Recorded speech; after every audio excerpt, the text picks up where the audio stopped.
Welcome to Wandering Tangent Podcast. I'm BJ. With me is Jeff and Gary. And today we celebrate the 4th of July, Independence Day, by talking about Independence Day, the 1996, as Gary said in our review, vehicle for greatest movie speech ever. Except if you ask Jeff, who apparently liked M. Bison's speeches in Street Fighter better, because Jeff gave Street Fighter a better score than Independence Day. Jeff, what the heck, man? What the holy heck, Jeff? Hey, I'm Street the one Fighter who was a good recommended. movie, all right? I recommended Street Fighter, and not even I recognized that Independence Day is a better movie than Street Fighter. Was the acting too good in this movie? Was it not quirky enough for you? Yeah, the acting was too good. The storyline flowed too well. It had too good of pacing. The special effects, I mean, I believe too many of them. It's too good. Way BJ, too good. the special effects in this... Obviously, the Blanca special effects were way better than anything in this movie, BJ. That obviously must be Obviously. The Blanca costume was just the best, way better than the alien costume in this one. Yeah. M. Bison flying across the room was way better practical effects than the blowing up of various buildings in miniature form, which usually, Jeff, you're all about miniatures getting blown up. This movie is filled with miniatures getting blown up. You're like, oh no, man, the green slime's better than this. Yeah, but it was hard to tell that they were miniatures. I prefer my miniatures to be very obvious. Very obvious. It was fairly obvious. Do you think Enough they about me. practically went over and blew up the Chrysler building, Jeff? Yeah, they blew up a miniature Chrysler building, miniature White House. Wow. Miniature. Yeah. Okay, so you want to know why I gave it landmark building in L.A. Okay, well, let me. Which one that one was, but let me tell. Important. I'll tell the angry mob here why I scored it as a 1, which is that there's moments that are plenty of cheesy. It's a survival movie with highs and lows, and the things that happen in the movie are the basic things that happen in storylines. The heroes survive, they go on, they meet each other, they hug. It's heartwarming, and it's terrorizing and heartwarming, and everything about it is great, but it's just very predictable, and it's the way that I would expect it to be, which is not bad. This is a good popcorn movie. This movie I have seen for 13 years. 13 years. 20, 30, 32 years. No, wait, 25? I can't do math right now. I'm so angry. Your calculator app has been frozen and shut down. Just short. It's 29, BJ. 29. Just short of 30 years. This movie I've seen before is predictable, he says. That's not what I said. But anyway, I mean, one of the things, though, that as compared to the twists and turns in Street Fighter, you see, Jeff, I would not be nearly as angry. These scores are based upon whimsy thinking of just how we emotionally feel. Let's keep this metric. You apparently need therapy, my friend. Probably. If this is how you feel about things, especially after Cabaret, I need therapy. Thank you, BJ. You can't play. Cabaret was almost a year ago. Yeah. Anyway, well, gosh. All right. But I do have one major point. In the next movie I'm picking, I can be meaner, Jeff. I know. No, Jeff, don't provoke him. Don't know it's coming up. I was going to be nice and change movies. I don't think I'm going to anymore. Okay, one more point though for the crowd here. One thing that I noticed is that this movie has a lot in common with War of the Worlds, which I know is an obvious statement, but when I thought about it, in War of the Worlds, the aliens attack, they're way superior, there's destruction, survivors wander through the rubble, they try to fight back, it fails, and then eventually, in War of the Worlds, the aliens are defeated by a virus. Now, this story's different, but it kind of follows a similar parallels. Only the difference being, the good guys get a little bit of payback, like little tokens of payback. Like Will Smith manages to destroy one of the ships. It's this moment, this small token of look at the small victory, and he gloats over it, and the whole scene is fun. It's a good, heartwarming, fun, entertaining, laughable scene after so much tragedy. And then there is still a virus, just like in War of the Worlds, only the humans are the ones that are introducing it, and they're pushing back. So it's slightly different. It's like the War of the Worlds story, only the good guys win instead of being saved by nature. Go ahead. So it's not exactly War of the Worlds, ergo it is barely good. But worse than the green slime in Street Fighter. Green slime, which we established, like the first half of the green slime is basically Armageddon. So not exactly. The first half of... Okay, that's an old analysis. I don't remember. But interesting. Oh yeah, because they had the asteroid. Yeah, yes, I remember. They went on the asteroid and drilled. Remember? I was like, oh, it's just like Armageddon. Yeah. I thought I was going to be the one that was going to bring up like weird little nitpicks like, well, you can totally tell this movie was written by someone on one of the coasts because they think the Grand Canyon, the Bonneville Salt Flats, and Nevada are all within a 3-hour drive of each other. And said, here's Jeff. Well, said we have Jeff Hurd. Just like, well, it's not exactly like War of the Worlds. It's way too hopeful, you know. Mankind has more successes, ergo it's worse than War of the Worlds. Whereas it was exactly like War of the Worlds, Jeff would be like, oh, it's just like War of the Worlds, man. Not original at all. You brought this on yourself, Jeff. Okay. Okay, so what did you think of the movie, BJ? Let's hear from you. It's almost as if we just had a review where we talked about what we thought about the movie. Okay. Gary, you. Okay, I felt like my feelings on the movie were very clear. I feel like it's a vehicle for the greatest movie speech ever. And, that's why I gave it a 4.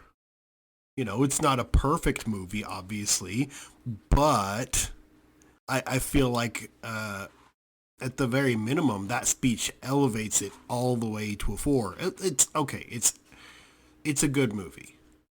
BJ, I too am flabbergasted by Jeff's choice of, arguments in this case, as opposed to his liking of previous installments. Oh, okay, okay. Okay. All right, but let's not dwell upon things too much. Go ahead. I'm not going to go on and on about Jeff. I'm going to instead talk about the movie itself.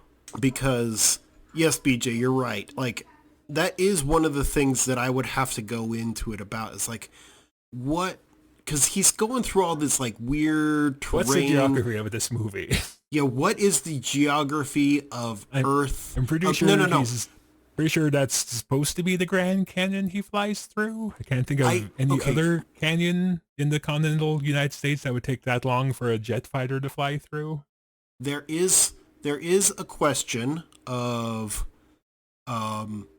he did say, Will Smith did say, now, and this might just be me hearing it funny, but when he punched the alien, he said, "Welcome to Earth," ERF. So maybe this is actually, we're watching the events on a different world where the terrain is slightly different. You're saying this is an alternate universe than alternate universe, alternate planet. Are you saying that this is a parallel dimension just because of Will Smith's accent? Yes. That and the strange geography placement. Is that racist? Okay? Well, Earth is like, I'm not saying that Earth is like a... I didn't hear Earth. A bad Earth. place. I just heard, "Welcome to Earth." I say It's a good punch, though. I love that scene. That is a decent because the alien punch. head comes out. I feel like to punch a jump scare is a good move in a movie. It is. I know it's a meme that he says "Earth," but I feel like it's not that pronounced. Like I paid attention, and it sounded pretty maybe to me. Yeah, I actually agree with DJ. I didn't quite hear that. Maybe my listening of it is tainted by the memes. It could be. It could very well be. So, all right. So, but yes. So obviously they're not on. Their geography is slightly different to where in Southern California has the salt flats, BJ. That's where the salt flats are. And the Grand Canyon. Which are right next to the Grand Canyon. All of that is right there in Southern California. Nevada. Oh, and BJ. Also, the funny geography of this world is that you can get from downtown New York all the way to Washington, D.C. in under 6 hours in an emergency. Like, I didn't know that you could get from downtown New York to outside of New York in under 6 hours. Or maybe I'm wrong. I don't know. But I just thought the traffic in New York was pretty horrendous. So even under good conditions, much less emergencies. That was kind of weird that Jeff Goldblum's character and his dad get out of New York pretty easily, whereas the TV manager guy gets blown up because he gets stuck in traffic. Yeah. So, and then what's her bucket? The girlfriend, girlfriend / soon to be fiance / soon to be wife of Will Smith's character, also is stuck in downtown LA traffic. Like she just can't get out. So it's like, you just got to raise your eyebrow, question what the heck is going on, and then move on with yourself. Because like the other nitpick. Oh, sorry, go ahead. No. You've got some. I was going to say that the other nitpick I thought of this time around, I don't think it occurred to me last time I watched this movie, is that Jeff Goldblum's character David gets upset about the fact that they're going to use nuclear weapons against the alien spacecraft because it's gonna cause a nuclear winter, and I'm over here like, isn't there like already going to be a nuclear winter if the aliens have firebombed like hundreds of cities? I did have that question. Isn't that what causes a nuclear winter?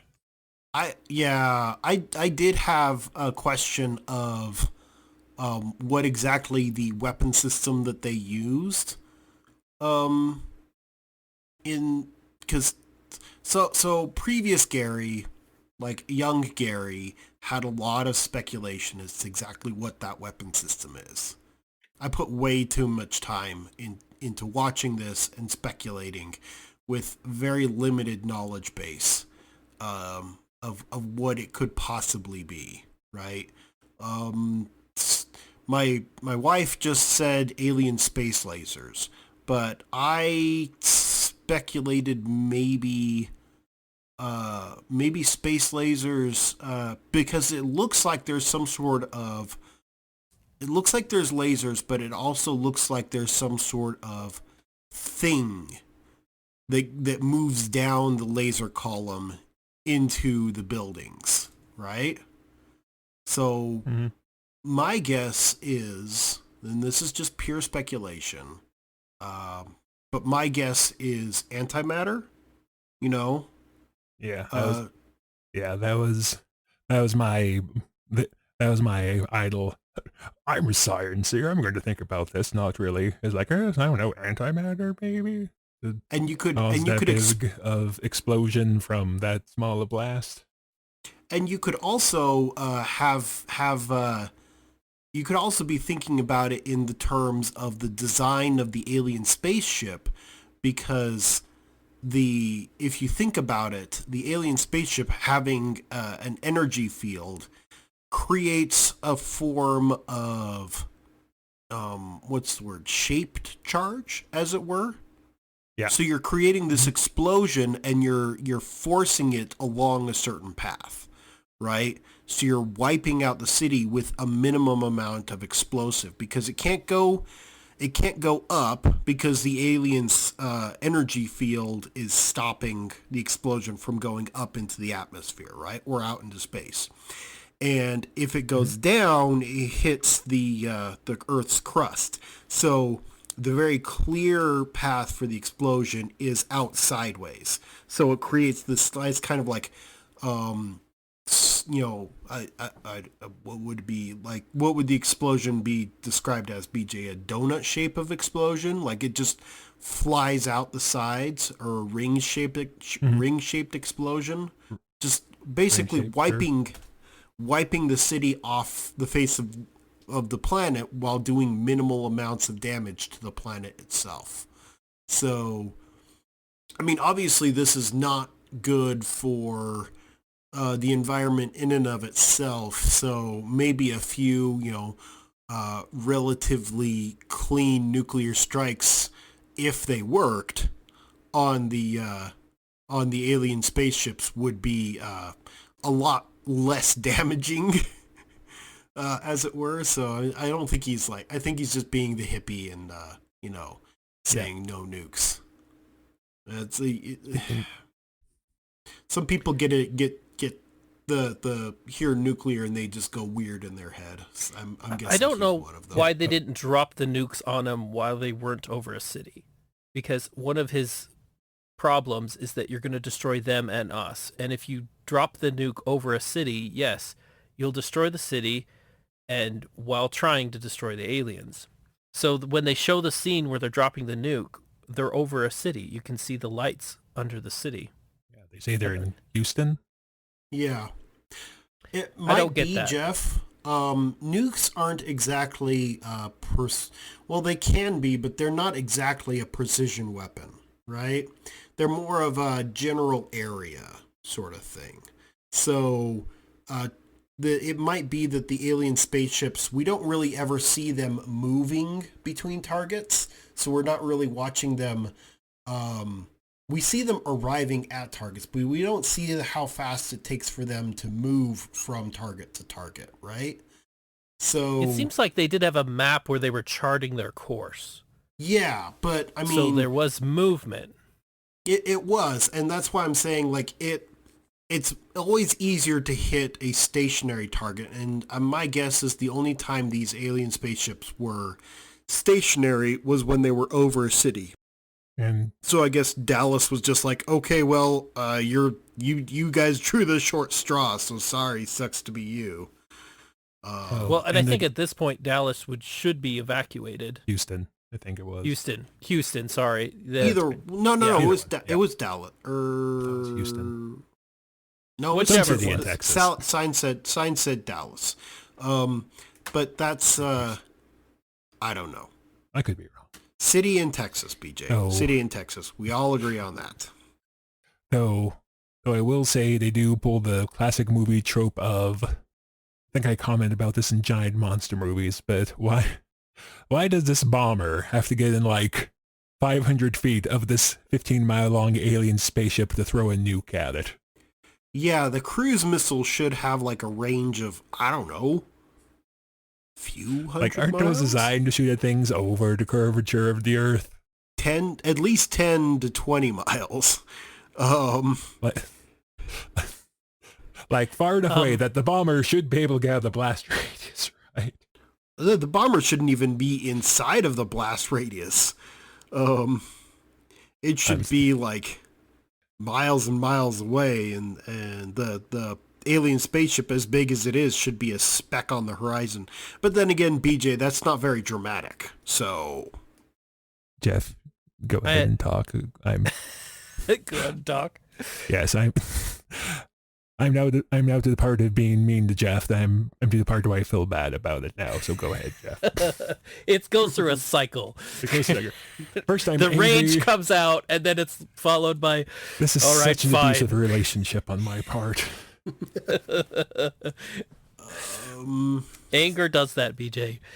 Okay, But anyway, I will try not to anger BJ with this next one because it's actually kind of loaded. So the cycle might return again. We'll see. But there's one weird thing that I think a lot of people, quotations, a lot of people online discuss, which is it realistic for these technologically less advanced humans to create a computer virus that can affect the alien computers? And that's a big discussion point, and a lot of people, I feel, have shown doubt in that story point. And I actually wanted to sort of defend the movie a little bit with not anything definitive, but just with some speculation as to why possibly it could have worked. And the movie does show that they captured this alien spacecraft in the 50s, they learned from it, and then they were able to get technology from it. So it could be that our computer systems were modeled after theirs. And so perhaps when Jeff Goldblum is like, I can create a virus, his background in all of his computing and communication background could have been somewhat useful for him to create a virus to know how to take on their systems. Perhaps. That's the one point. The second point where I think there's some plausibility to it is that we don't actually know much about the aliens and how their society works. It is possible that perhaps these aliens are very different in that human societies have bad actors sometimes. There's criminals, there's people who go against the norms of society.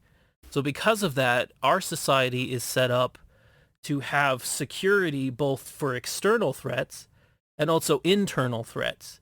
People that could create malicious computer viruses and hacking and other things. We know that we can't always trust people on the inside.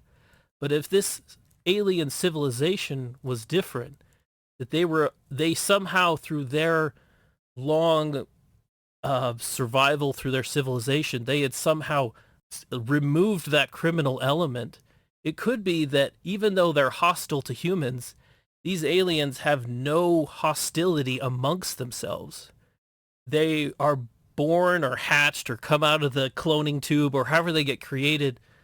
When they come out, they could be very much conforming and ready to be an obedient worker in their society. And there's no reason for them to ever create a computer virus to engage within their computers that would cause problems. So their computers were simply just open completely.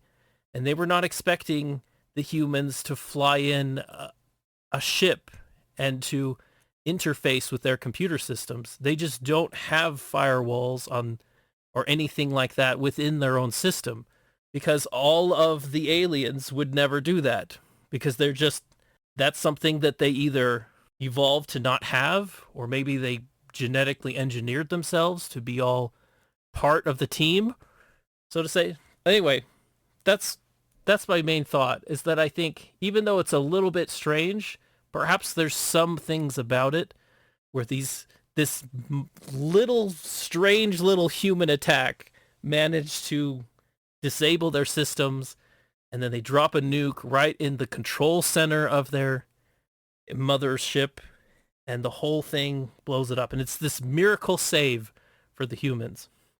I have seen the joke be made online, something along the lines of course, alien technology interfaces with what I think in the movie, the little laptop he takes along with him is a Macintosh. And I don't know how true it is nowadays, but at the time, Macintosh was not very compatible with everything else. So the joke was something along the lines of, well, of course, alien technology works better with Macintosh than the Earth technology does. Yeah. And I will say another thing that I never really thought about before is that I believe they say they strap a tactical nuke to the fighter they take into the alien mothership. And yet this tactical nuke, that is to say a smaller nuclear device, manages to not quite vaporize, but completely obliterate something that at some point they say has roughly a quarter of the mass of the moon. Well, BJ, that one I'm going to have to step in and say there's probably there was large internal space that the nuke went off in, right? The nuke going off on the exterior of the ship, that's like, okay, there's no way it's going to do anything. But going off on the interior, it probably was able to have at least a portion of the blast going into, let's say something critical, like for instance, fuel system, or maybe even ammunition magazine of some sort. That would definitely set off the explosion, or the explosion we saw there, right? Sure.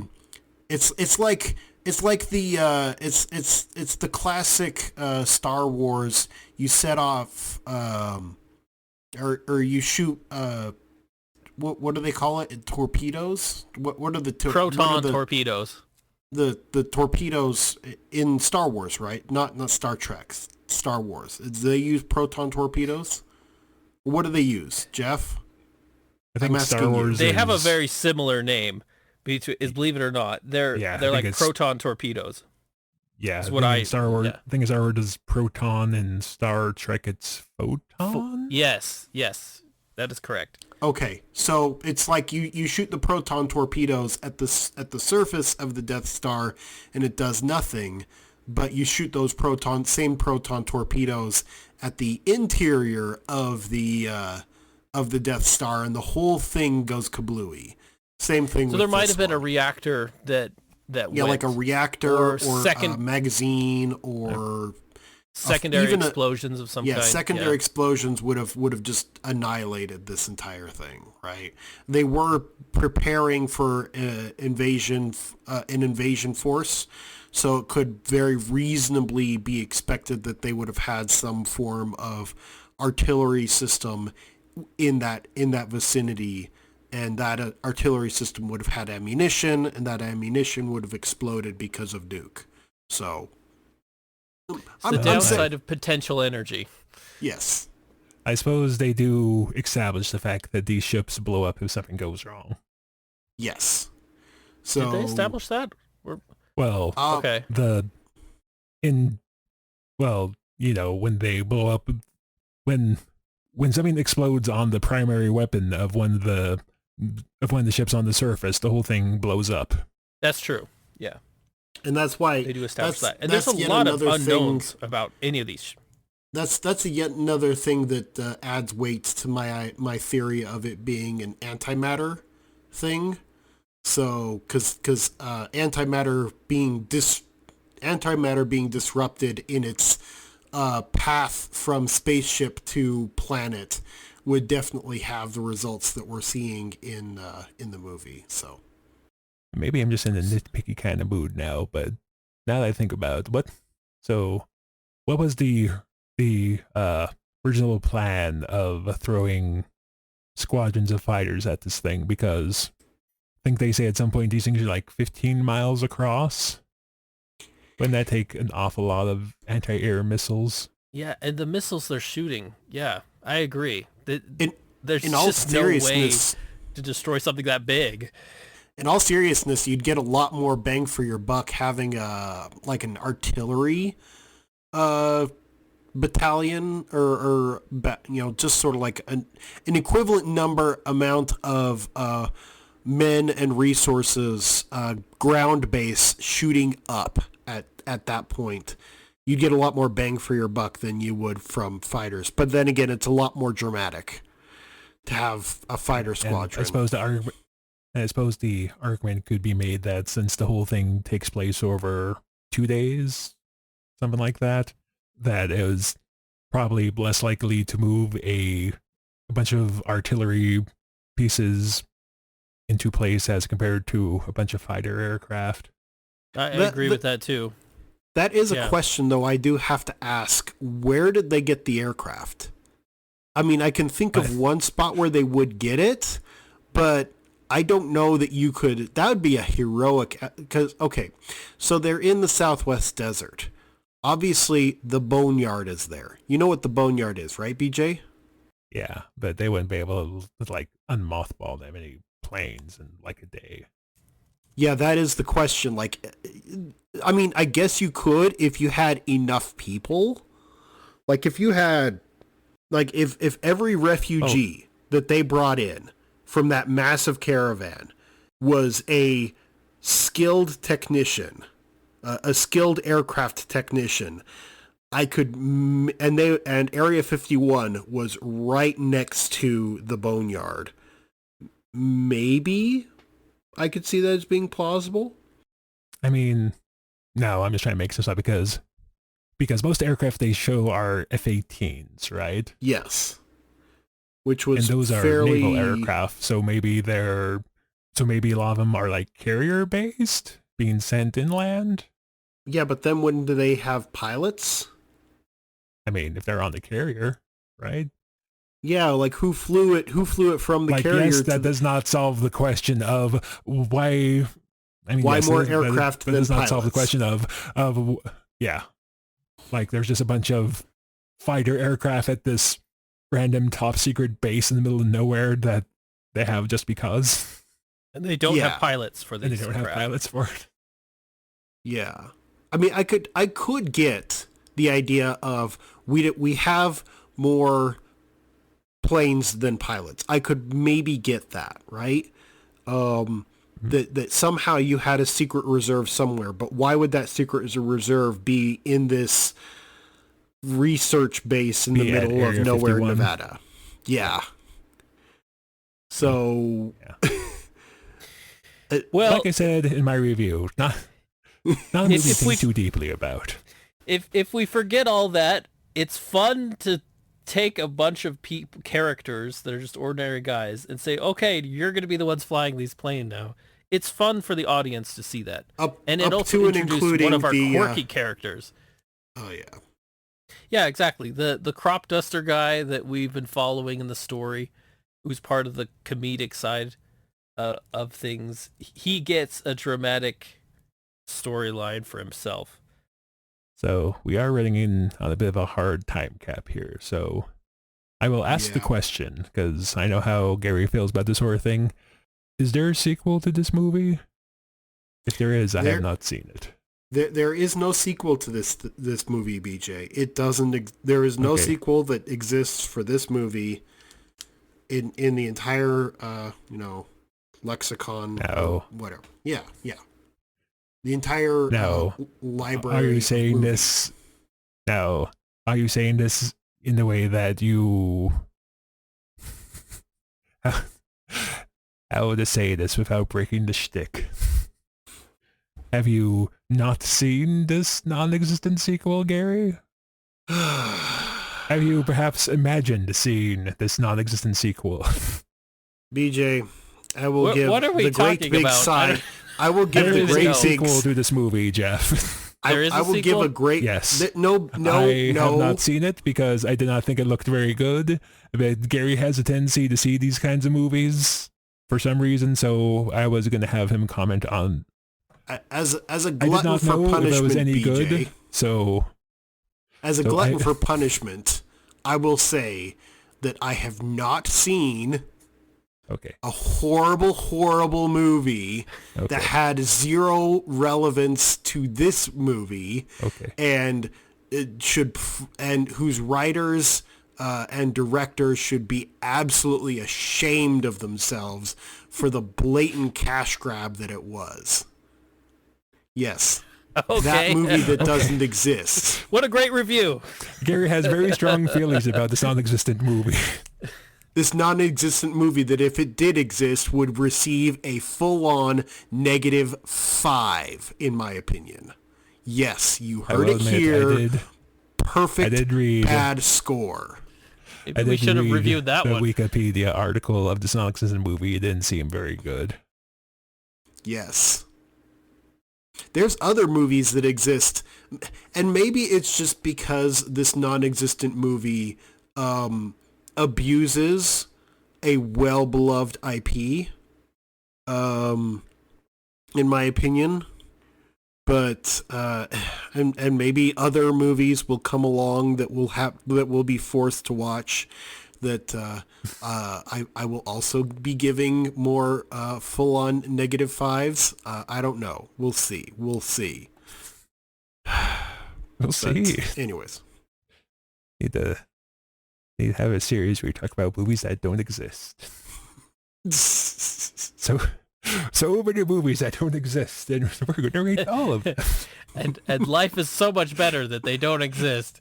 We're it's so much better for all of us. These theoretical movies that our don't blood exist. pressure is so much lower since they don't exist.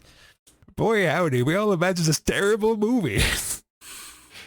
Weird how we all imagined the same movie and how bad it was. Yes. And that that a theoretical Gary would regret having watched. Yes.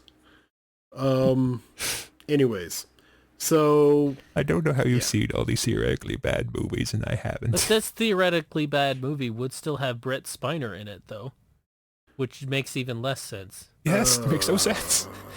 Makes no sense at all. Makes no sense. I'm glad that there's Brett Spiner's in the movie, but why is he in like this movie? Character that they killed, and he's in the sequel. Okay. To be fair, they don't straight up say he's dead, but they heavily imply. Like the guy checks his pulse and then walks away as if he's dead. He could have got better from having no pulse. Yet. Yes, Jeff, he could have got better from having no pulse and being like that kind of ragdolled onto the floor. A crash team comes in and gives him CPR. And brings him back. He's only been brain dead for about 5 minutes or so. I mean, you can recover from that. I'm sure. Apparently it only takes 3 hours to drive from the Grand Canyon to the Salt Flats to the middle of nowhere, Nevada. Yes. So who knows? Maybe on your theoretical Earth, Gary, such things are possible. Yes. On the theoretical Earth. Speaking of coming into hard timelines, this is where I'm going to say... Speaking of untheoretical Earths, we need to end now. Yes. I think this is an awesome movie. People should go and watch it. Yes. Maybe you too can compare it to the green slime in Street Fighter. Hey, maybe you'll agree with Jeff. Who knows? Stranger things have happened. I'm BJ. In this particular case, I did not agree with Jeff. Shocker. With me is Jeff, who did not agree with me, and Gary, who did agree with me. In this particular case. We'll see you next time for maybe a movie that doesn't exist. Maybe it does, maybe it doesn't. You'll have to tune in to find out. Insert epic speech here. See you next time. Happy 4th of July.